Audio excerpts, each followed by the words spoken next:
ఇదే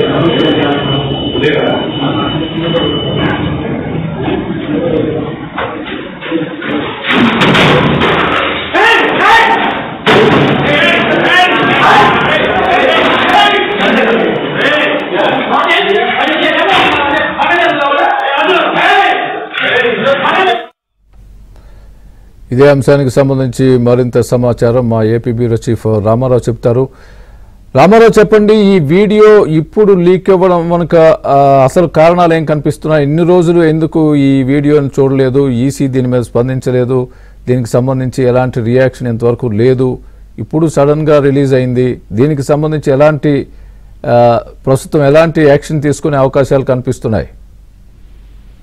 స్వామి, పోలింగ్ జరిగిన 8 రోజుల తర్వాత పల్నాడులో ముఖ్యంగా మాచెల్ల నియోజకవర్గంలో అరాచకం ఏంటో ఇప్పుడు వీడియోతో సహా బహిర్గతమైంది. ప్రధానంగా మాచెల్ల ఎమ్మెల్యే పిన్నెల్లి రామకృష్ణారెడ్డి పాల్వాయి గేట్ లో ఉన్న 202 పోలింగ్ బూత్ లోకి వెళ్లి ఈవీఎంను స్వయంగా ఆయనే ధ్వంసం చేయటం, అక్కడ దీన్ని అడ్డుకునేందుకు వెళ్లిన తెలుగుదేశం ఏజెంట్ పైకి ఏలు చూపించడమే కాకుండా అతన్ని బెదిరించి బయటకు వెళ్లిన సంఘటన రాష్ట్ర వ్యాప్తంగా ఇప్పుడు సంచలనం రేకెత్తిస్తుంది. అయితే మాచెల్ల నియోజకవర్గం మొత్తం కూడా సీసీటీవీ ఫుటేజ్ రికార్డ్ అయింది. అక్కడ వెబ్ కెమెరాలు కూడా పెట్టారు.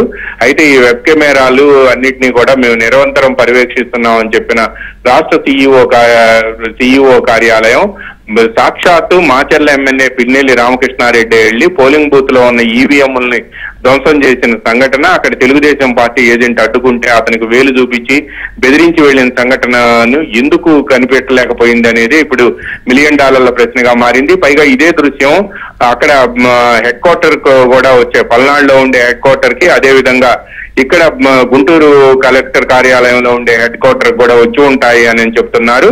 బట్ పల్నాడులో హెడ్ క్వార్టర్స్ కి వచ్చి ఉంటాయి. అదే విధంగా కేంద్ర సిఇఓ కార్యాలయంలో ఉండే సెంట్రల్ కంట్రోల్ రూమ్ లో కూడా ఈ మొత్తం దృశ్యాలు వచ్చి ఉంటాయి.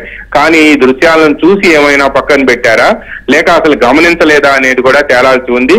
ఎందుకంటే ఇంత అరాచకం జరుగుతుంటే పోలింగ్ బూత్ లోకి వెళ్లి స్వయాన ఎమ్మెల్యేనే అక్కడ నేరుగా బ్యాలెట్ ఈవీఎంలను ధ్వంసం చేసిన సంఘటన ఇప్పుడు ఇది రాష్ట్ర వ్యాప్తంగా తీవ్ర చర్చనీయాంశంగా మారింది, సంచలనం రేకెత్తిస్తుంది. ప్రజా ప్రాతినిధ్య చట్టం కింద ఈయనపై కేసు నమోదు చేయడమే కాకుండా ఈ విధంగా ఈవీఎంలను ధ్వంసం చేయడం కూడా తీవ్రమైన నేరంగా ఎన్నికల కమిషన్ పరిగణిస్తుంది. ఇప్పుడు మాచెల్ల ఎమ్మెల్యే పిన్నెల్లి రామకృష్ణారెడ్డి పాల్వాయి గేట్ దగ్గర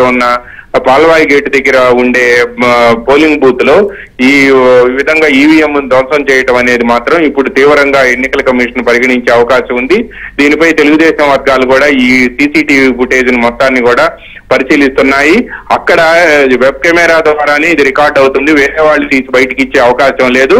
ఈ వెబ్ కెమెరా ద్వారా రికార్డ్ అయిన దృశ్యమే ఇప్పుడు బయటకు వచ్చింది.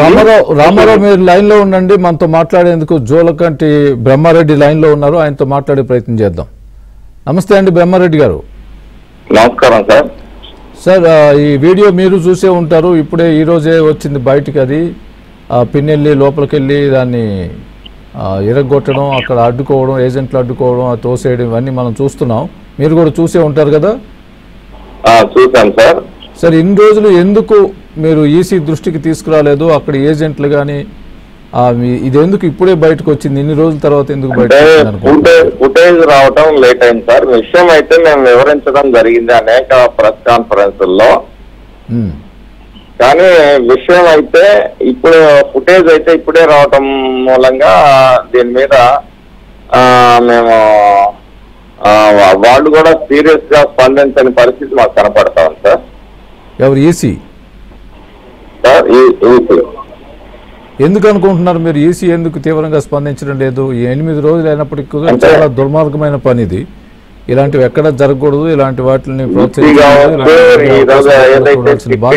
వాళ్ళు కూడా మనం చేసే ఇదిని వాళ్ళు సీరియస్ గా తీసుకోలేదు కాబట్టి ఈ రోజు ఫుటేజ్ వచ్చింది కాబట్టి మరి ఇలాంటి అభ్యర్థుల్ని భవిష్యత్తులో ఎన్నికల్లో నిషేధించాల్సిన అవసరం ఉందని చెప్పేసి, అలాగే ఇలాంటి వాళ్ళని కౌంటింగ్ హాల్లో కూడా అనుమతించినా కూడా ప్రమాదం అనే విషయాన్ని కూడా మీ ద్వారా మరి ఎలక్షన్ కమిషన్ కానీ సంబంధిత అధికారులకు కానీ ప్రజాస్వామ్యవాదులకు కానీ తెలియజేస్తున్నాను సార్. ఇమీడియట్ గా మీరు ఏం చేయబోతున్నారు ఈ విషయం మీద? ఈ వీడియోని తీసుకొని ఈసీ కంప్లైంట్ చేయబోతున్నారా? ఇంకేమైనా చర్యలకు ఉపక్రమించారు? ఈసీకి కంప్లైంట్ చేస్తాము, సిట్ కూడా కంప్లైంట్ చేయబోతున్నాం సార్.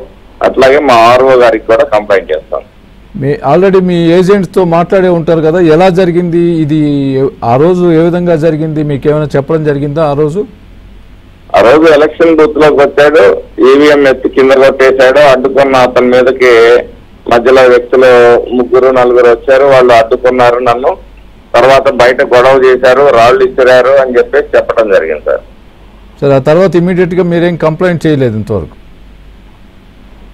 అంటే ఇమీడియట్ గా ఎన్నికల అధికారులు ఆ డేటా డెస్ట్రాయ్ కాలేదని చెప్పేసి మళ్ళీ వేరే మిషన్ పెట్టేసి మళ్ళీ పోలింగ్ స్టార్ట్ చేశారు సార్. సార్ పోలింగ్ జరగక ముందు జరిగిందంటారా ఇది? పోలింగ్ జరుగుతూనే మధ్యలో ఇది పగలగొట్టిన తర్వాత వాళ్ళు చెక్ చేసి డేటా డెస్ట్రాయ్ కాలేదు కాబట్టి అదేదో చిప్ లాంటిది ఏదో మార్చేసి మళ్ళీ కొత్త ఈవీఎం లో దాన్ని కంటిన్యూ చేశారు సార్. సార్ ఇమీడియట్ గా మీరైతే దీని మీద యాక్షన్ తీసుకోవడానికి సిద్ధమవుతున్నారు? సార్ నేను ఖచ్చితంగా ఎలక్షన్ కమిషన్ దృష్టికి, ఈ సిట్ దృష్టికి, సెంట్రల్ ఎలక్షన్ కమిషన్ దృష్టికి, స్టేట్ ఎలక్షన్ కమిషన్, మా రిటర్నింగ్ ఆఫీసర్ ఎవరున్నారైతే ఉన్నారో వారికి కూడా మేము తెలియజేస్తాం సార్. పోలీసులు కూడా తగిన చర్యలు తీసుకోవాలని కోరుతున్నాం sir. Right sir. Thank you Jolakanti Brahmareddy గారు.